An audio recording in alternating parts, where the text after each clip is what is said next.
Olá, tudo bem?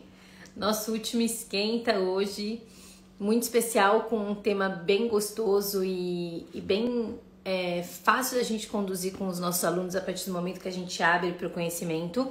Então, sejam bem-vindos. Hoje a gente recebe o Bruno Bernardes, que é um rolfista, que tem muita coisa para acrescentar. Bom, primeiro eu queria agradecer. Eu tenho recebido muita mensagem falando de como esse esquenta está sendo bom e como as pessoas estão se conectando e aprendendo com a gente. E na verdade é uma troca, né? A gente aprende com vocês o tempo todo e a gente está nessa troca o tempo todo. Então não fazia sentido abrir para um curso online gratuito sem antes a gente ter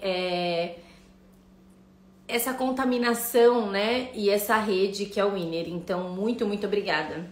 Lembrando que o texto de ontem, que a Gabi vai mandar, que já mandou na verdade, e o texto de hoje do Bruno a gente manda no final do dia. Então, quem ainda não se inscreveu, aproveita para se inscrever para receber o material. Tem um material muito legal que vocês estão recebendo, se vocês já estão cadastrados. Eu acho que é um jeito da gente estudar e saber referências de outras pessoas.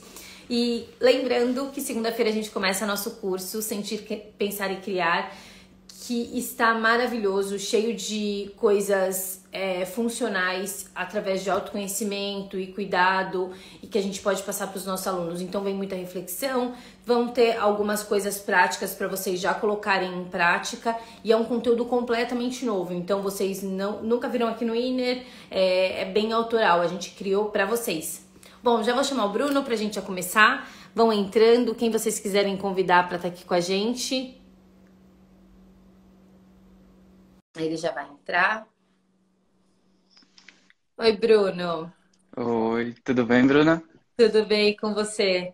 Tudo jóia também. Que bom ter você aqui com a gente. Primeiro, Que bom. obrigada. Eu que agradeço pelo convite. Muito legal estar com você aqui também. Não, quando a gente começou, na verdade, quando a Renata fez todo esse contato, né, que a gente acabou conhecendo e eu conheci um pouco mais sobre o seu trabalho, eu falei, nossa, como tem é, a ver sua perspectiva de movimento. E eu, sem querer, peguei para ler um texto de manhã que era seu. E eu comecei a ler e eu falei, nossa, quem escreveu foi o Bruno, sobre que está no site de vocês. E eu falei, que incrível, né? Porque a gente vai indo atrás de referências que são bem parecidas. Então, muito, muito obrigada. Que bom. Que texto que era?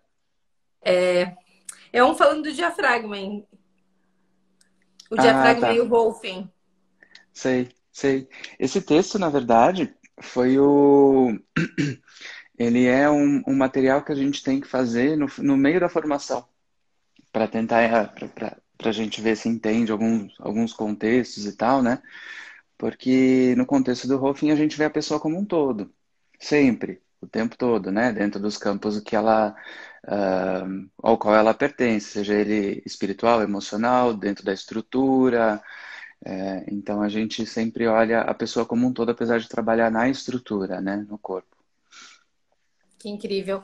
Eu já fui paciente de Rolfing algumas vezes, sou apaixonada pelo toque, a forma de condução, mas eu vim por outro caminho, né? Eu vim da físio e da osteo, que na osteopatia acaba tendo algumas coisas que eu acho que tem bastante a ver com o Rolfing, a forma com que olha o paciente, a forma de integração. Então, e eu acho que tem muito a agregar, né? O Rolfing tem muita sabedoria que hoje a gente até tem muitas comprovações, né? Que vieram de um lugar muito sensível, né? Quando ela foi criando e descobrindo tudo.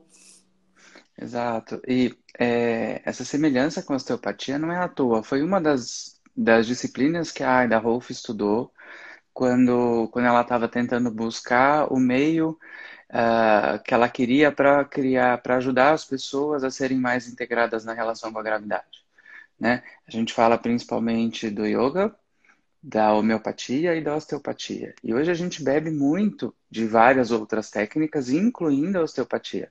Eu, por exemplo, tenho formação de osteopatia craniana e visceral, que Incrível, aí eu eu não sabia. trago para dentro do contexto do Rolfing. e utilizo as ferramentas dentro do nosso jeito de ver, né? Da nossa forma de enxergar a estrutura e os passos com que a gente segue durante o processo de Rolfing.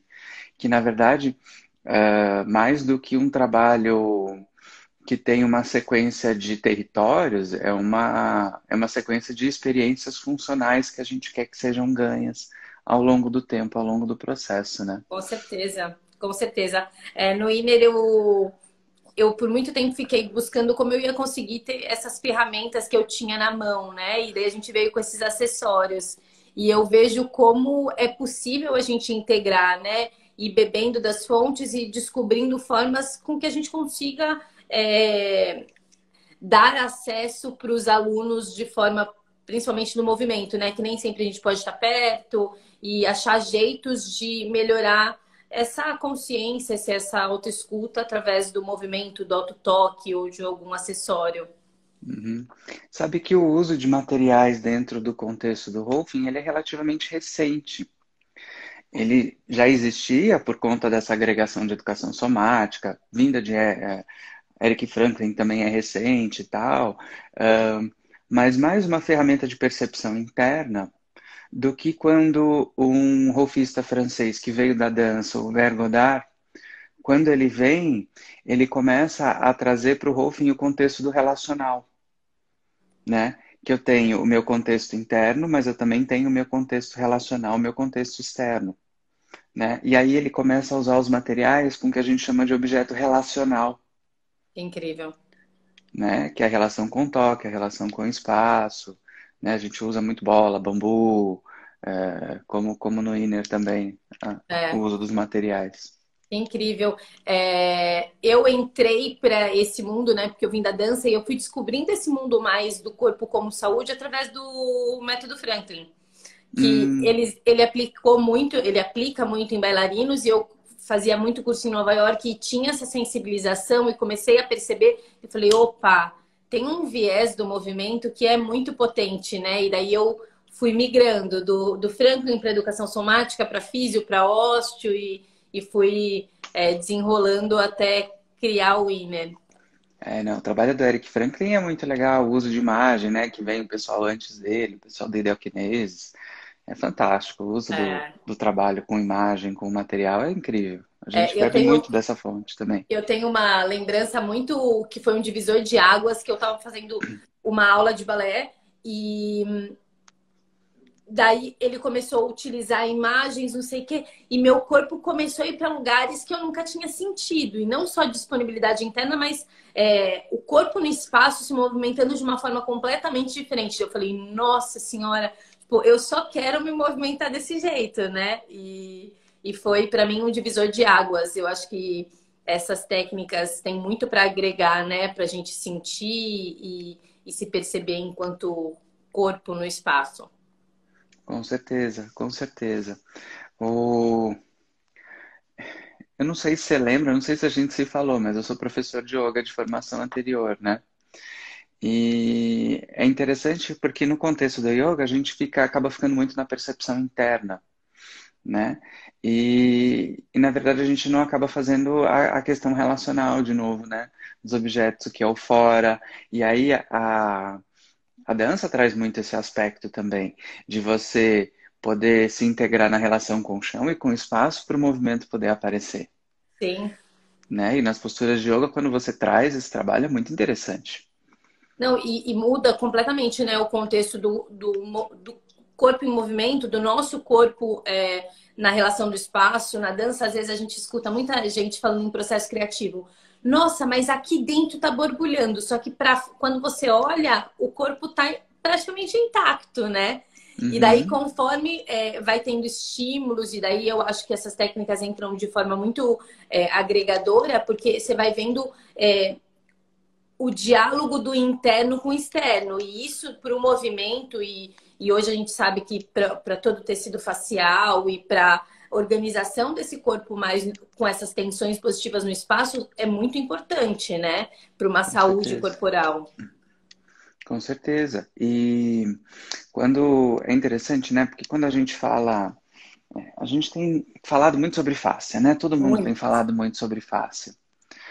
Só que, dependendo de como se fala sobre fáscia, ela vira mais um pedaço do corpo, como se falou durante todo esse tempo. Então, é interessante usar a fáscia como veículo, como referência, mas pensar na pessoa o tempo todo, que é isso que a gente está falando, né? A gente sabe que existe um tecido facial que permeia o corpo todo, por dentro, por fora, né? Que tudo que você faz, né? A roupa que puxa aqui, puxa lá embaixo. Mas como aquela pessoa se move? Como aquela pessoa se comporta? Qual é o significado daquela percepção, daquele sentido de percepção, seja sensorial ou do movimento do corpo, proprioceptivo? É, ele leva uma coleção de significados na vida de cada pessoa, E individual. único, né? E único. É, É, exato. Então é muito bonito você olhar a questão da face, mas olhar a pessoa é mais importante ainda. É muito interessante é. pegar por esse aspecto. Eu sempre, na formação do Inner, Bruno, eu falo, a fáscia foi um viés que muita gente, tipo, para sair fora da caixa, né, que era só biomecânica, mas a gente precisa entender que é muito mais, é plural, né? Porque senão É, a gente entra no mesmo lugar. O que flexiona, o que estende, você volta para a mesma coisa, só que num contexto facial. Então eu acho importante abrir o caminho, né? A face é incrível, mas tem muita coisa por trás. E a biomecânica também é importante, o indivíduo é mais importante do que tudo isso. Quando a gente abre, eu acho que fica mais fácil. Mas a gente até conversou com a Ana Utsubo numa outra live e ela falou: o que eu acho bom disso tudo da face é porque para muita gente foi o caminho de entrada para ver o corpo de uma forma mais autoral, né? verdade. Mas acaba caindo. O ser humano fica tentando colocar limites, né? Onde o corpo não tem isso, porque é só uma estrutura e com todas as experiências sensoriais, com tudo que o corpo tem de memória, com todas as nossas emoções, com todas as nossas razões, vem tudo integrado, não tem como. Exato, é porque a gente está acostumado com a visão cartesiana, né, de separar as partes do relógio. Então, sair dessa caixa, eu vejo nas formações que eu dou, até é, quando eu dou aula de sistema respiratório, as pessoas dão uma pirada, falam, não, mas como assim? Não, é simples, porém é integrado, Com né? certeza. É sempre o todo, mas é simples. É mais fácil de pensar como parte de um relógio, né? Quando abre, dá um clique, né? Quando você se coloca, acho que na disponibilidade de olhar o ser humano como um todo e perceber que tudo vai estar correlacionado e essas integrações são necessárias para a gente entender e de fato, ajudar, né, um aluno e um paciente, não ficar só olhando para uma parte do corpo, para uma dor, ou quando a gente abre isso, eu acho que é uma mudança de visão para o mundo, né? Como eu olho o outro, como eu me olho, quais são as minhas questões emocionais e que afetam o meu movimento, como meu movimento também afeta tudo isso. Eu acho que acaba sendo um divisor de águas para quem é educador de movimento. É, é verdade. E, e é como você falou, né? Isso não exclui o conhecimento da anatomia e da biomecânica. Sim, As coisas juntas é que funcionam, né? Nas formações de professores de yoga, geralmente vem, o grupo é muito heterogêneo, geralmente vem, sei lá, 90% não veio da área da saúde. Então, eles não têm um conhecimento anatômico, da onde ficam as partes, onde ficam as coisas. E, por outro lado, você tem muito pouco tempo e pessoas que não têm um interesse diretamente específico para aprender anatomia, como a gente aprende numa formação básica clássica da saúde, uhum. né? Então, o barato é como gerar curiosidade na experiência do próprio corpo. É muito engraçado, porque a gente começa essa coisa do sistema respiratório. A primeira coisa que eu peço é, por exemplo, para fazer um desenho do sistema respiratório. Tem gente que desenha um pulmãozinho, bem pequenininho assim, numa folha grandona. Aí tem gente que desenha um corpo inteiro. E aí eu peço para desenhar até onde o ar entra. Olha que interessante. Você que é fisioterapeuta, que tem a formação, até onde o ar entra, né? E tem gente, e vou te dizer que é um número grande de pessoas, que acha que o ar entra pelo corpo e ele consegue entrar por toda a cavidade abdominal. Não só na parte torácica, olha que interessante. É muito comum esse desenho. E Então aí ótimo. vem o conhecimento anatômico, né? Fala, olha, tem um diafragma aqui, tem uma caixa torácica aqui, o ar é preenchido por aqui, que é esse olhar, né, da parte anatômica da coisa, para E é depois a gente seguir necessário, né, Bruno? Que é super. necessário. É, não dá, porque senão fica uma coisa totalmente solta, né? A gente precisa pelo menos dar uma estrutura para a pessoa para depois ela conseguir daí desvendar através das sensações. Porque às vezes fala, não, mas eu sinto que meu ar, quando vem, tudo bem, são sensações e coisas acontecem, mas eu preciso ter um entendimento básico, até porque senão a gente não consegue nem trabalhar, por exemplo, com imagem, porque fica É, completamente subjetivo, né? com certeza, é um referencial estrutural. Você dá o mapa inicial, Tem né? Você dá o mapa inicial, fala, olha, estruturalmente, né, o ar entra, mas ele vai ficar até a região do diafragma, ele vai ocupar essa cavidade. Por isso tem que acontecer, né? Costela, diafragma desce, todas as coisas que a gente conhece. É, aí vem e fala, mas por que a coisa da barriga, né? Que é sempre uma polêmica, né? Ah, a barriga estufa quando inspira. Eu fiz até uma brincadeira com a professora que eu dou aula em Santos. A gente falei, aí, inspira bucho para fora, expira bucho para dentro. O que que acontece? Virou um caos na rede social, porque no yoga se ensina muito se inspirar e estufar o abdômen. sem Oi? sem estufar o abdômen? Estufando. Então, virou uma prática super comum para eles. Inspirar e estufar o abdômen, relaxar o abdômen, para um aspecto de relaxamento. E as razões e os motivos acabam sendo: ah, mas o bebê faz isso. Tá, mas o bebê não se relaciona com a gravidade, né? E aí a gente começa a falar: tá, são 28 mil respirações por dia. Quando a gente respira pela caixa torácica, quando a gente tem uma respiração que usa a cavidade um pouco mais superior e não aqui em cima como o ansioso, né? É, aí falando até biomecanicamente, a gente tem uma ativação do transverso do assoalho pélvico lá embaixo, né? Se você estufa o abdômen toda vez que você respira, como é que fica essa contenção? Ela não existe, né? E aí, dentro de uma série de escolas, isso é ensinado e a pessoa passa a respirar assim o tempo todo. E aí passam 10, 20, 30 anos, o que que acontece com o assoalho pélvico? Não vira nada. Nada. E continência urinária nos velhinhos é bobagem perto dessa brincadeira, né? Porque você não ensina essa coisa da respiração na contenção da estrutura.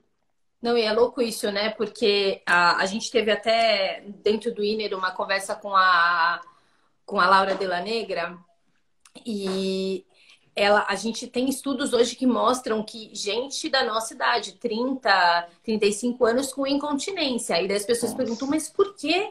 Eu tenho um core tão forte, eu tenho, tipo, eles falam, a relação não é essa, né? Tipo, é muito mais profundo. E isso da respiração, quando a gente comentou de trazer, eu falei, nossa, que importante, porque é difícil, as pessoas não conseguem perceber a dimensão do que essa respiração influencia no nosso corpo e tem dúvidas básicas de tipo como respirar, o que é respirar, aonde eu inflo, qual a melhor forma, se eu respiro no movimento conduzido ou se eu deixo uma respiração. Tem coisas que ainda, por mais que hoje em dia a gente abriu esse campo para falar de tudo isso, ainda é muito ainda é muito incerto para muitos educadores do movimento, independente da área, não só da yoga. Eu vejo isso no Pilates, que tem a respiração mais conduzida, na educação somática, que tem a coisa de deixar essa respiração ser uma descoberta junto com o movimento. Então, eu acho que tem ainda uma dificuldade das pessoas entenderem. Por isso que eu acho que é tão importante falar sobre, né? Com certeza absoluta. Quando a gente tem. Porque, na verdade, a gente acaba criando certos modelos, né? Modelos ideais. E não tem um modelo ideal. Tem um modelo que pode ser um pouco mais eficiente para uma coisa, para uma outra coisa. É igual essa história, né? Eu estudei muito teoria polivagal, sistema nervoso autônomo. E aí você fala, bom, Por que durante tanto tempo se ensinou a respirar pela barriga? Bom, porque tem o nervo vago, massageia os órgãos internos. Tá, mas não dá para você levar para a vida. É como no Pilates. Não dá para você respirar soprando o resto da vida, Você sabe né? que É é uma uma coisa que eu dinâmica. falo direto no Inner. Tipo, a gente tem que buscar coisas. Eu posso fazer uma aula sem problema nenhum do Pilates ou pensar nisso, mas eu preciso pensar na minha respiração do cotidiano. Eu preciso pensar no movimento que me leve para a vida, né? Que eu consiga ter essa ação para conseguir estar da melhor forma presente. E a respiração, acho que é isso, porque senão eu conheço gente que fica pensando, um, dois, três, inspira, solta. Na vida, eu falo, gente, tem tanta coisa para a gente pensar e para eu preciso trazer a consciência para o meu corpo, não ficar uma coisa de um diálogo externo, né? Nossa, super. Não é algo que a gente tem que fazer racionalmente o tempo todo, imagina. Pode existir uma prática para você até treinar, sentir. A gente fala muito sobre é, ser um veículo de percepção, né? E não é à toa que a primeira sessão de Rolfing é sobre respiração. Respiração. Por quê? Porque respiração é corpo todo, né? A gente começa a primeira sessão trabalhando o corpo todo. Então é isso, respiração tem temática para a gente se aprofundar dias, né? Sim. Falando.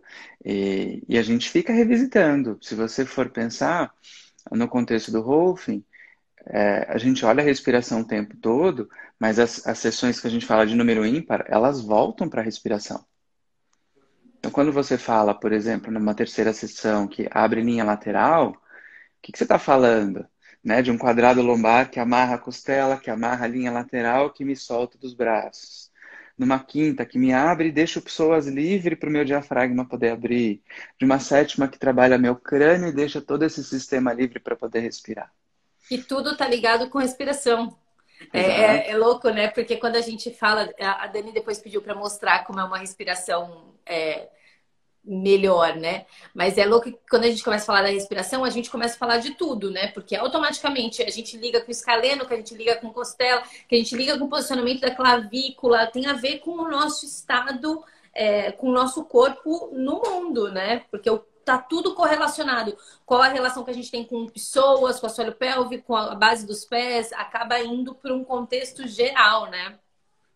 Porque no fim das contas, o que a gente chama de core não é só uma estrutura que está ali, né, abaixo da costela e acima do assoalho pélvico. Sim, Core é tecido profundo desde a sola do pé sim, até o fim da TM, até aqui em cima, né? E a respiração vai ser influenciada por todo esse sistema e pela capinha que está do lado de fora, com né? certeza. Por braço, rotação de braço, que é uma super experiência que ah, o leigo faz muito pouco, né? Gira, fecha a mão, respira, abre a mão, respira, né? É toda uma experiência ali. Ou se não, quando você dá possibilidade, né, para esse criativo vir e você pede para a pessoa respirar, começam a vir coisas, né? Tipo, ó, ela começa a expandir para lugar e você fala, que louco, né? Porque o nosso corpo, se a gente dá um pouquinho de escuta, ele já começa intuitivamente a ir para alguns lugares. Então, por que a gente não abre essa possibilidade? Ou quando a gente está, tipo, completamente se sentindo emocionalmente constipado, em algum momento a gente. E é uma coisa aqui, né? Que dá espaço, e isso acaba influenciando se a gente dá um pouquinho de liberdade para o nosso corpo mostrar as reais necessidades dele, né? Tem uma coisa muito louca, né? A gente esquece que tem costela atrás, né? Sim, Uma das coisas que mais assustam o aluno é esse. Então, não, olha, leva atenção para as costelas e sente o movimento nas costelas atrás. A pessoa olha assim para você, como assim? Costela atrás? Né? E aí a pessoa ganha, fala, nossa! E aí a gente está falando de conquistar o espaço, né? e é muito louco isso. A gente teve uma conversa com a Silvia Gomes e a gente falou exatamente disso, que a gente acaba perdendo até a relação das nossas curvas da coluna por conta disso, né? Porque a nossa torácica fica quase é, morta, porque a gente não dá vazão para isso. Então, não se respira atrás, não sente a lateralidade, fica uma coisa quase aqui, né? Ou aqui, né? Muito É, preso, muito sem possibilidade de expansão. E daí a gente acaba não usando a respiração da melhor forma, né? Da forma mais é, eficiente. tem uma coisa de um ideal somático, de novo, que fala que eu tenho que estar aqui, né? Aberto. Na dança, o pessoal tem uma coisa, dependendo da linha que vem, vem um peito que está aqui, né? Porque tem uma orientação para cima.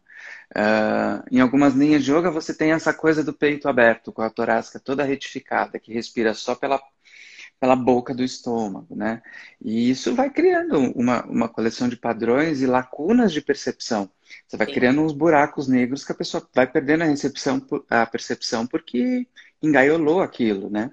Que é isso que ela estava falando mesmo. Sim, e é muito louco, porque as pessoas ainda acham, num contexto geral, que a minha torácica ela precisa estar num lugar mais retificado, né? E não é com esse pensamento de precisa estar retificado, mas eu preciso estar com essa postura, uma postura empinada. Só que a gente tem, isso tem um comprometimento geral, né? Mas falando da respiração, como eu levo uma atenção para trás se eu não tenho movimento nessa torácica, né? Se eu não tenho possibilidade de expansão atrás, porque se eu retifico, nada acontece lá atrás. A gente praticamente isola uma parte do nosso corpo. É, porque também tem um ideal de controle postural. Tem até um videozinho que fala isso, sobre fortalecimento e postura. Que quando a gente acaba usando uma musculatura de movimento para fortalecer e trazer uma estabilidade postural, o que você faz, na verdade, é engaiolar a estrutura, Sim. né? Aquela coisa de fortalecer romboide para abrir o peito, né? Não, é o serrátil que está ali, é o serrátil que é core que está ali pronto para segurar a estrutura na hora que você se orienta para o chão e se orienta para o espaço. Sim. E aí o que a gente vê é um monte de gente de romboide congelado lá para trás sem conseguir respirar. Você sabe que isso, durante muito tempo na físio, eu não sei, tem linhas ainda hoje que até falam isso, mas quando eu fiz a faculdade, eu escutava muito, tipo, ativa o romboide e começa a trabalhar. Daí você fala, gente, que absurdo! Mas o movimento não é isso, né? E a possibilidade do ir e vir, e a gente tem aí o serrátil que é tipo. Ele abre pra gente, né, a possibilidade, porque a gente vê como ele tem uma função gigantesca e como tudo se trata de movimento, né? A possibilidade do movimento, não a estagnação de um outro para fazer alguma outra coisa. É, eu acho complicado porque isso vai interferir na respiração, que vai interferir na postura, que vai interferir no nosso posicionamento enquanto ser humano, porque acaba congelando em todas as áreas, né, Bruno? Não fica É, só na postura. porque você acaba criando uma estrutura que poderia ser relacional, né? Porque se eu tenho um serrátil que está lá congelado, agarrando as minhas escápulas, como é que eu alcanço? Como é que eu me relaciono aqui? Se ele está lá, eu viro Horácio É, e meu campo relacional fica curtinho, né? com Fica super certeza. pequenininho. Mas é, até voltando um pouco, tem uma coisa interessante, né? Porque a gente está falando do alcançar, do ampliar e tal, né? Da inspiração com muita intensidade. Mas o que eu mais vejo em consultório é a falta, aliás, a dificuldade de se soltar o peso da expiração que tem que acontecer até o peso soltar. A gente está numa realidade, num mundo do fazer. Do fazer, fazer. Eu tenho que fazer algo, eu tenho que estar fazendo algo. E a expiração é o deixar acontecer, é o soltar o peso, né? Deixar o peso ir para o suporte, que o Bergodar chama de sentido fórico, deixar o peso alcançar o suporte, né? E aí eu consigo, nas duas direções, me relacionar. Mas nesse caso, na expiração, é eu soltar o peso e deixar algo acontecer. E a gente nem culturalmente geralmente deixa, Não. porque a gente tem que fazer algo. O que que é a pausa, né? O que é o É. descanso? Não, que isso é muito. Se pensar é muito bonito, né? Porque é, a gente vê a possibilidade do nosso corpo permitir algo, né? Se permitir para algo. Eu vejo muito durante a prática, tanto de bailarinos, que eu já atuei bastante, mas dentro das práticas do Inner, como quando você manda, por exemplo, flexionar o joelho, é uma flexão contida. E não é uma flexão de permissão, né? E quando você associa então com a respiração, é uma coisa que praticamente tem uma tentando me fixar em algo, né? Como se eu conseguisse me pegar em algum guindaste. E a gente tá falando do oposto, né? Deixar o meu corpo ceder, deixar o meu corpo abrir, permitir quase com o enraizar, né? Uma conexão. E eu acho que isso a gente acaba perdendo e se a gente não leva a atenção, a gente acaba quase não fazendo no dia a dia, né? Fica uma coisa amarrada numa sustentação que é invisível, né, Bruno? Porque não existe. É uma sustentação do nosso corpo tentando se agarrar em alguma coisa do espaço, onde ele está pensando o tempo inteiro em fazer com que essa respiração ceda para o nosso corpo se disponibilizar. E o movimento fica muito mais orgânico quando a gente abre para a possibilidade do aterrar, né? Nossa, super, porque daí ele acontece livre, ele acontece se relacionando, Sim. né? O agarrar fica aquela coisa meu, aquela coisa dura, né? E eu posso respirar agarrando, né? Parece Sim, uma coisa meio louca falar desse jeito, mas eu posso respirar agarrando. E quando eu respiro, eu inspiro, vamos dizer assim, né? Que é na hora que eu me relaciono com o fora com um pouco mais de intensidade, né? Quando eu inspiro alcançando, ao invés de inspirar agarrando, né? E talvez seja até um conceito difícil para quem tem pouca experiência com o corpo, mas e que tem tudo a ver com essa coisa de se relacionar com o suporte. Eu fico em mim e me relaciono com o fora, e daí eu alcanço. Se eu tô com.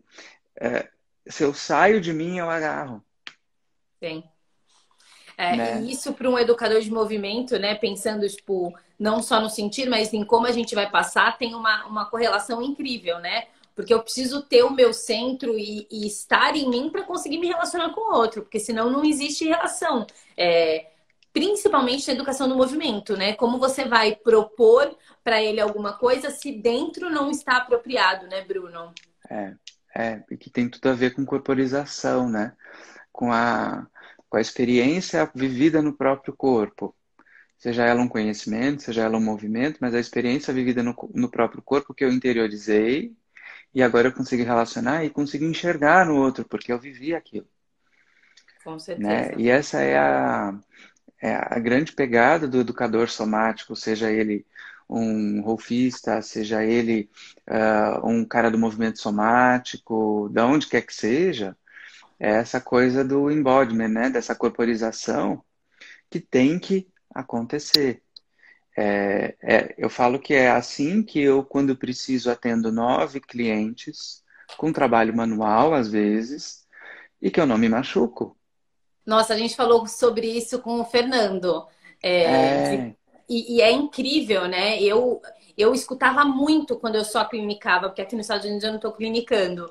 E eles falavam, mas como você consegue atender 10 pacientes e estar bem? Daí eu falei, tudo vai da relação, né? Com que eu tenho de escuta com o meu corpo, que eu coloco o posicionamento no outro. E isso é um aprendizado interno para conseguir fazer com que gere uma mudança no corpo do outro também, né? uhum. O toque de integridade do Fernando tem muito a ver com isso. Porque quando eu entro no sistema do outro, mas estou em mim, né, eu consigo me relacionar com ele, me mantendo em mim, não me machuco e nem mergulho no do outro, Sim. né? E não faço força, É, né? Essa é a grande questão, eu não faço força, eu não tenho desgaste físico. E é. aí dá para atender uma pancada de gente numa boa, Sim. porque você tá ali. Eu falo que o pessoal fala, nossa, mas quanta gente, você deve ter visto, deve ter escutado isso. Eu fico mais cansado. Eu sou uma pessoa introspectiva. Eu fico mais cansado de me relacionar com tanta gente ao longo do dia do que meu corpo de trabalhar, Sim. É incrível. né? Bruno, tem muita gente perguntando de como a gente pode ter essa respiração mais saudável. Tem gente que até pediu para dar exemplos. Eu acho que é uma coisa boa para a gente falar, né? As formas de como a gente consegue trabalhar a nossa respiração e levar isso para o nosso aluno, né? Independente de que área que ele esteja. Uhum. A gente poderia começar olhando, observando o espaço interno, né? Então, como a gente estava falando ali da anatomia, a gente sabe que quando o ar entra, né, ele entra pelo nariz, passa pela traqueia e tal, ele vai preencher um espaço. Então, eu acho que a primeira coisa que a gente podia pensar é que espaço ele como esse espaço é preenchido, né?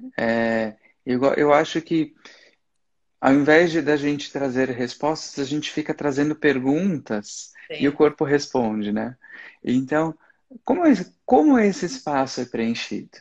Já é uma pergunta que já amplia um monte sobre uma respiração correta. Só de você trazer consciência para esse lugar já é fantástico. A gente traz percepção, né, para uma área que às vezes está isolada. Exato. E aí vem assim, por exemplo, se eu estou deitado, o que será que eu posso fazer ou deixar de fazer para que a minha respiração seja mais confortável? Geralmente a gente cai no lugar de deixar de fazer, não do de fazer, né? Esse exercício, eu acho que a gente vai aumentar ele, mas eu acho que esse exercício já muda uma pancada de coisa, né? Sim. E até de Porque a coisas que a gente gente tem na nossa mente, né, do que é a respiração. é, Você vai quebrando e vai desconstruindo algumas coisas para conseguir se disponibilizar a sentir outras, né? uhum, exato. Em vez da gente, a gente podia cuspir um monte de regra aqui, mas que na experiência não ia fazer sentido, né? Então, vamos às perguntas. E aí, o que acontece, por exemplo, se eu mudo a posição do meu corpo e, por exemplo, eu apoio os pés no chão, se eu estou deitado ou sentado? Ah, talvez mude alguma coisa. Será que é mais confortável? Será que é menos? Então, esse evocar a percepção do espaço interno já é um caminho interessante. Com certeza. Aí a gente vai para o lado de fora. Pelo lado de fora, não tão do lado de fora, mas do tipo, que movimentos o meu corpo realiza, não só no lugar óbvio, né, caixa torácica, né, que movimentos o meu corpo realiza quando ele respira? Será que braço mexe, perna mexe, bacia mexe, dedão do pé mexe, né? E qual é a influência da posição deles dentro do contexto da minha respiração, de novo? Né? Isso já faz toda a diferença. Aí a gente pode ir para o relacional. Quando eu respiro, como fica a minha escuta? Né? Se eu trago a minha escuta para os sons mais próximos, o que acontece com a minha respiração? Se eu trago minha escuta para o mais longe e imagino que o ambiente que eu estou é mais aberto, como fica a minha respiração? Como é que fica a orientação do meu olhar? Né? Se eu coloco uma visão mais focal, né? Olho para um lugar mais fixo, né? A gente está muito preso em telinhas ultimamente, mais do que nunca, né? Nessa visão focal. E se eu trago minha visão mais para o periférico, como se eu estivesse num ambiente aberto? O que acontece com a respiração? O que acontece com o corpo quando eu mudo a relação dos sentidos com o espaço? Se transforma, né? Então dá para fazer assim um monte de coisa ao invés de pensar o que é certo e o que é errado, né? Não, e eu acho que isso para o educador do movimento é importante, né? Porque eu tive uma experiência que para mim foi divisor. Quando eu levei o método Franklin para o Brasil, né? A primeira vez que ele fez um workshop mais aberto, fui eu que levei e acabei tendo uma relação grande com eles. E as pessoas durante o workshop ficavam perguntando: mas ele vai dar os passos do que eu preciso fazer? Eu vou ter uma apostila para seguir? E é incrível a gente estudar e ter possibilidade de criar um raciocínio a partir de alguma coisa. Mas é importante a gente criar os nossos próprios caminhos dentro de um método ou de uma possibilidade, por exemplo, como respirar. E a gente está a gente gosta do que é passo um, 2 e 3. Só que no corpo, se a gente pensa isso, o nosso corpo não tem possibilidade de estar na sua melhor organização, na sua melhor potência, né, Bruno? Então, se Uhum. permitir pro entendimento e para a percepção através do movimento é muito mais rico do que passo um, passo 2, passo 3. E isso Nossa, para sem mim dúvida. foi no momento eu falei, nossa, é isso, né? A gente ainda tá num lugar que a gente precisa que as pessoas entreguem para a gente o material feito. E não existe isso quando a gente se fala de corpo, né? E daí foi engraçado que o Franklin até falou para mim, falou, Bruna, a gente está acostumado com o que vem, né? A gente bebe muito o brasileiro bebe muito dos Estados Unidos, então isso, faz isso, melhora isso, faz isso, melhora isso. E a coisa dos europeus tem a coisa muito mais da investigação e do processo investigativo. E eu falei, nossa, eu nunca tinha pensado nisso. Daí eu fui pensar os cursos que eu já tinha feito nos Estados Unidos e tudo que eu já tinha feito na Europa, completamente diferente, né? O teor que é levado, como a gente leva essa investigação. E eu acho que é isso que a gente precisa buscar enquanto educador no movimento, né? Abrir para as percepções e deixar com que essa escuta leve para a gente num processo que a gente vá pensar e recodificar, né? Porque você, inclusive, perde a pessoa com qual você está se relacionando, com o aluno, com o seu próprio corpo, quando você vai para um passo a passo.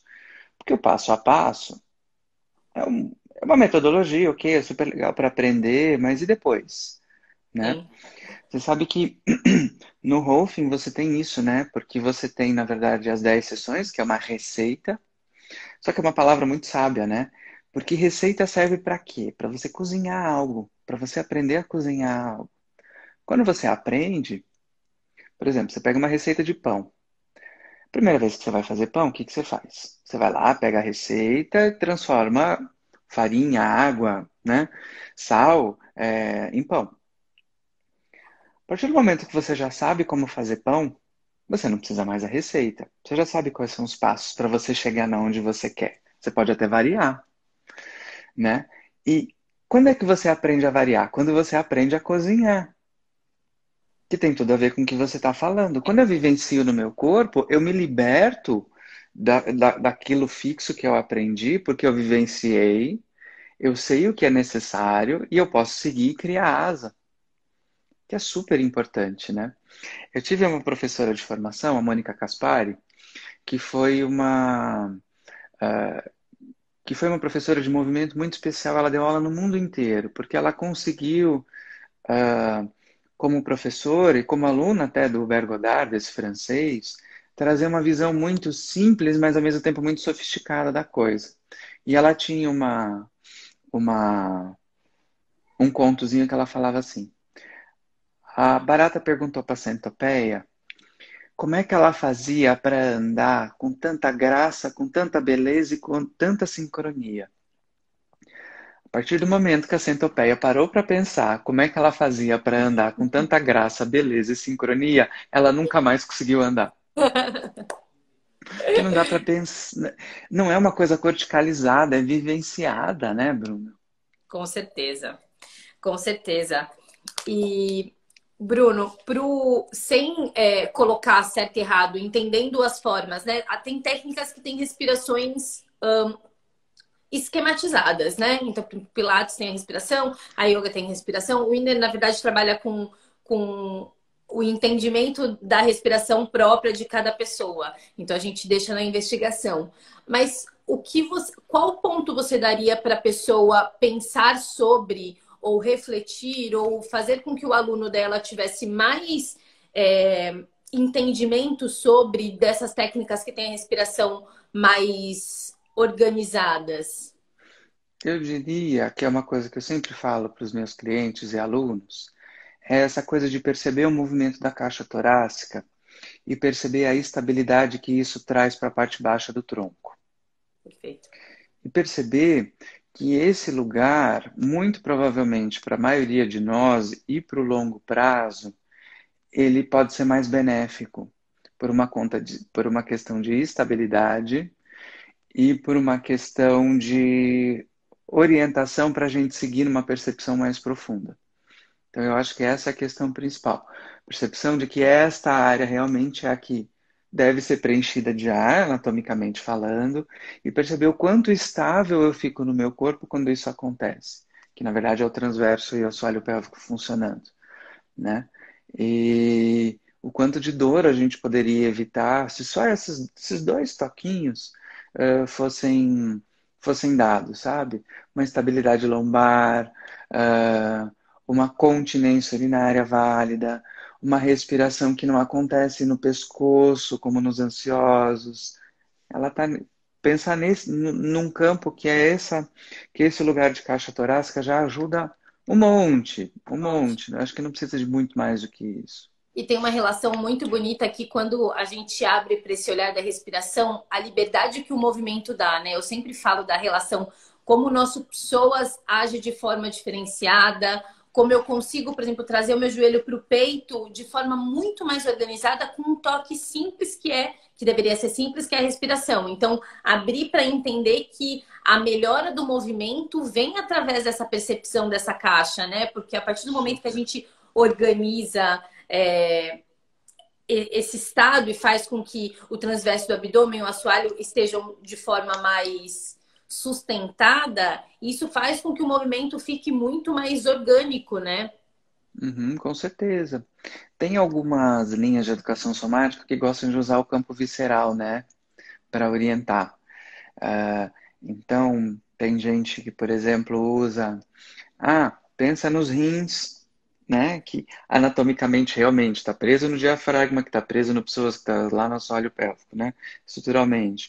Mas aí, pensa na unidade do rim quando respira, o movimento daquele órgão quando se respira, e aí, quando se inspira, né? Quando se inspira, a crura do diafragma ela vai puxar, e aí você tem a coisa. Como é que fica quando eu trago a perna nesse movimento, na inspiração? Quando é que eu fico? Quando é que se eu estendo a perna inspirando, o que que acontece? Não sei, né? E aí relacionar essa respiração com o movimento é perfeito. É perfeito. Porque daí você fica, né? Se eu alcanço de novo, né? Faço movimento excêntrico e expiro, o que acontece? Eu me oriento para o chão e posso alcançar. Né? Se eu realizo movimento no excêntrico, na expiração, o que acontece? Se eu faço na ins, o que acontece, né? Não, e é rico, né? Porque as qualidades de movimento ficam muito diferentes, né? Eu, eu amo esse jogo e nas minhas pesquisas internas de corpo, sempre quando eu vou construir, é a partir disso.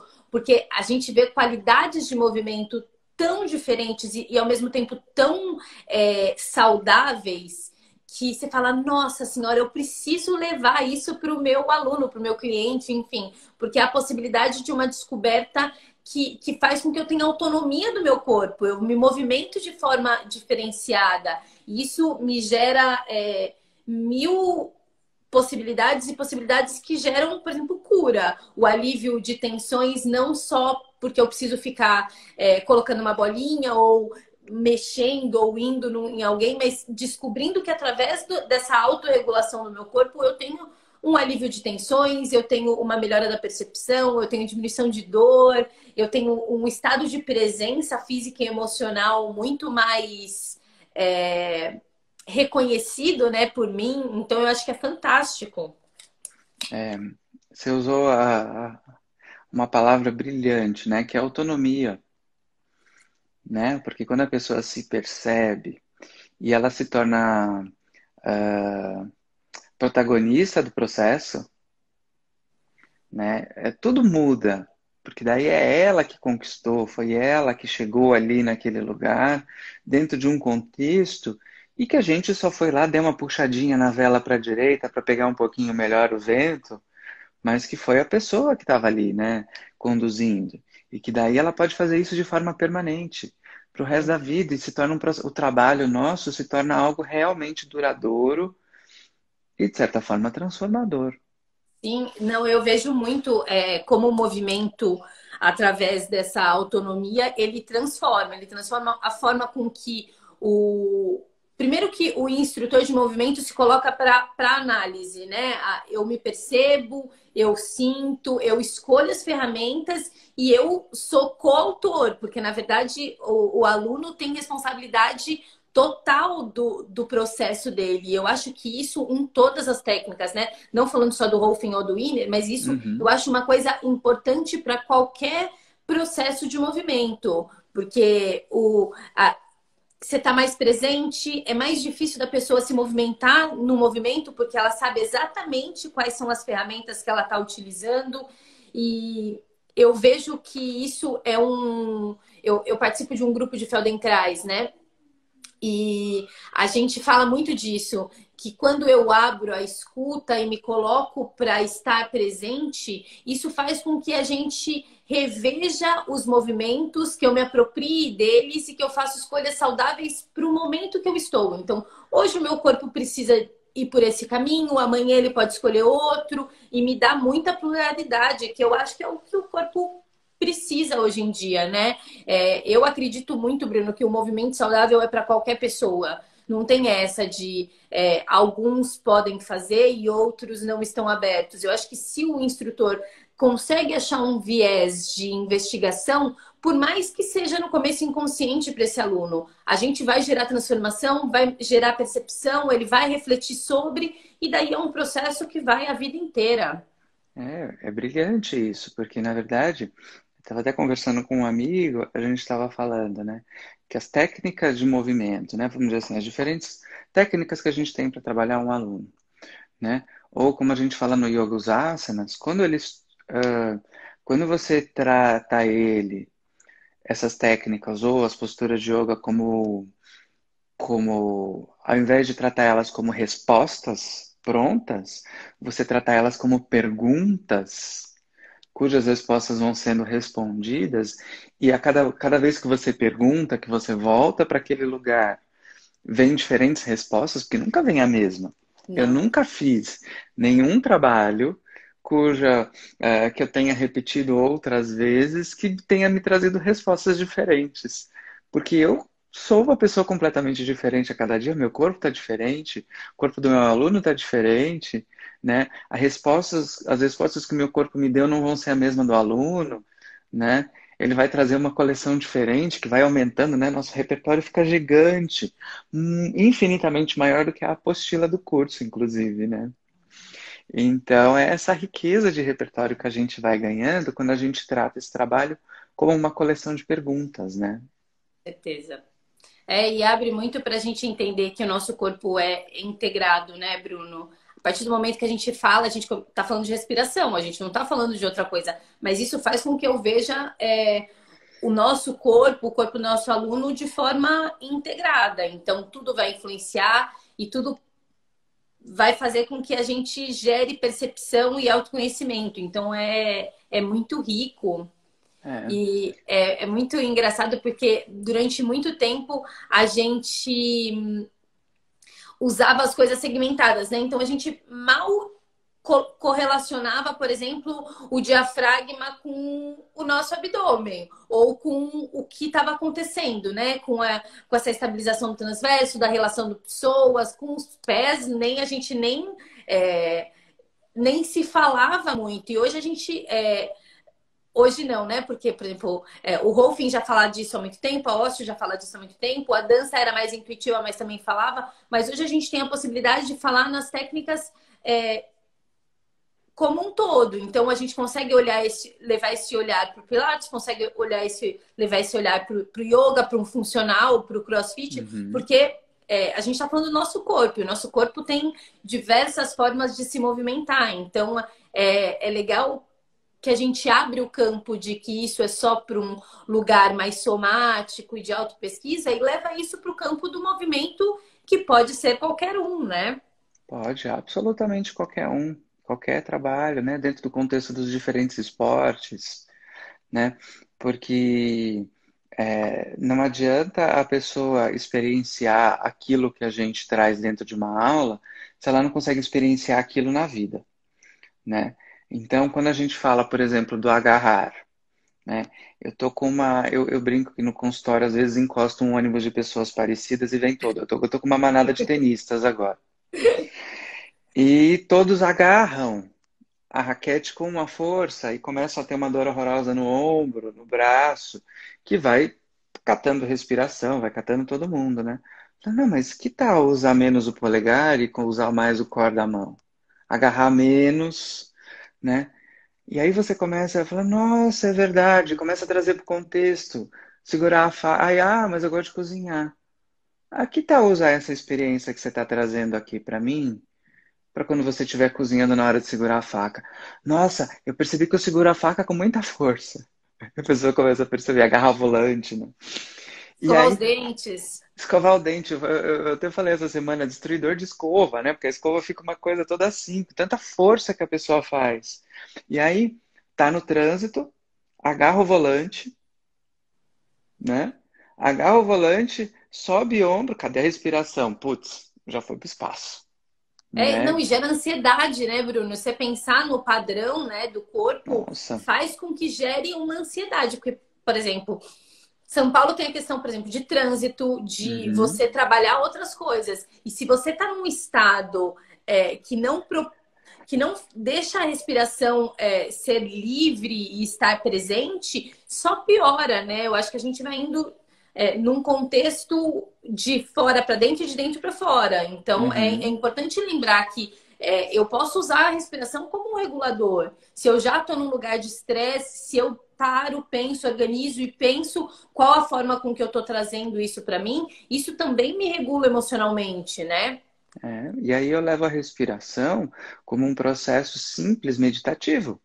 Com certeza. Porque o pessoal às vezes pensa na meditação como uma coisa super inalcançável, que eu tenho que assumir um jeito de sentar, um jeito de fazer, um jeito de me colocar.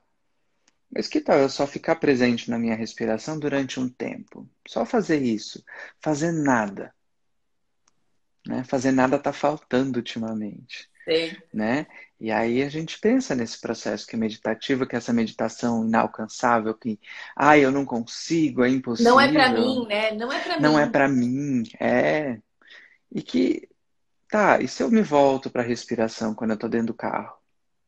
Né? Minha mão solta, eu desço, eu tô parada no trânsito, talvez eu não precise segurar o volante com tanta intensidade, né? E aí eu volto para mim, opa, tô aqui, agora eu sou eu, e agora eu posso me relacionar de novo, né? A relação. É. Nossa, Bruno, eu tive uma experiência, né? Eu tenho dois filhos, eu tive meu segundo filho aqui. E pandemia, sem poder ir e vir, né? Então minha família não veio, meu marido, tipo, com a minha filha, e eu entrei em trabalho de parto no hospital sozinha. E daí eu tinha duas opções, né? Enlouquecer e entrar, porque já tá nessa catarse em tudo, ou eu tive a respiração, eu tive, enfim, uma físio que eu fiz um trabalho antes, tudo. E quando eu entrei no processo de trabalho de parto, eu optei por respirar.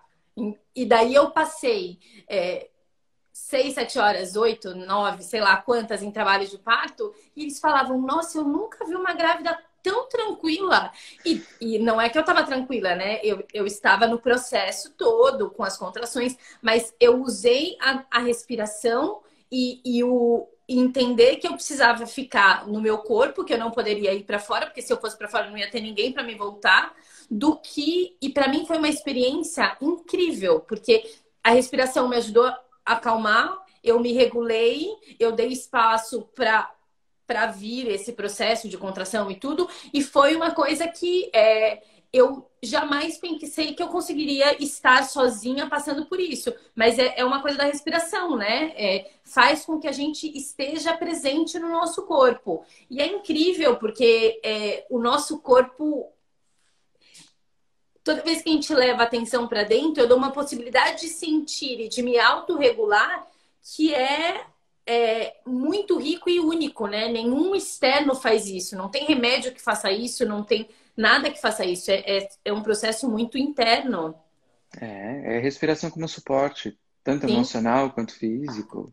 Tá lá, tá lá, é que te manteve no presente, para não ficar louca, sim, né? E ao mesmo tempo se manter ali. E te salvou de uma coleção de coisas, com certeza. É. Não, é muito rico. Eu acho que falar de respiração é muito rico porque coloca a gente para pensar em como a gente está no mundo, né, Bruno? Que é isso. Uhum, uhum, com certeza.